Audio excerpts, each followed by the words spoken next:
पढ़ना 26 का 12।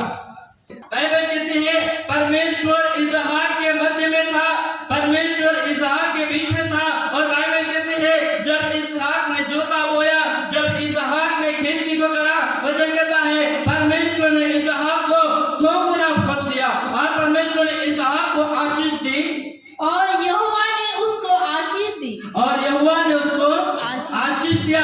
परमेश्वर क्यों हमारे मध्य में रहना चाहता है? आशीष देने के लिए मेरे प्रिय। परमेश्वर इसहाक के साथ था और परमेश्वर ने इसहाक को आशीष देता गया। जब आप 12 पद में 22 पद तक पढ़ेंगे, परमेश्वर का वचन में लिखा है जब इसहाक ने कुआं खोदा, और जैसा इसहाक ने कुआं खोदा और लोगों ने उस कुएं को ले लिया, फिर इसहाक ने और दूसरा कुआं खोदा और लोगों ने उस कुएं को, इसहाक कुआं खोदता गया और लोग लेते गए, इसहाक कुआं खोदता गया और लोग लेते गए। इसहाक ने कहा ले लो, कोई बात नहीं, क्योंकि मेरे हिस्से में परमेश्वर आया है। हालेलुया। हालेलुया। और जिसके हिस्से में परमेश्वर आया है और जिसके भाग में परमेश्वर आया है उसको कोई कमी नहीं थी। चाहे वो जिस स्थान पर पांव रखे, परमेश्वर वहां उसको आशीष देगा।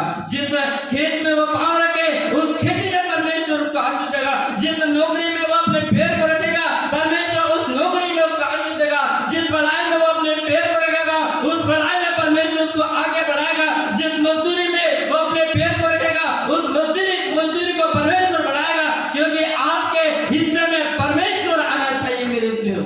और जिसके हिस्से में परमेश्वर नहीं है, जिसके हिस्से में भाग नहीं है, उसके जीवन में आशीष भी नहीं। हम लोगों से लड़ाई करते हैं ना, तूने मेरे ये ले लिया है ना, तूने मेरा वो लिया। इसहाक ने कभी भी लोगों से लड़ाई नहीं करा। इसहाक ने कहा तुम लेते जाओ, तुम लेते जाओ, क्योंकि मेरे हिस्से में परमेश्वर आया है।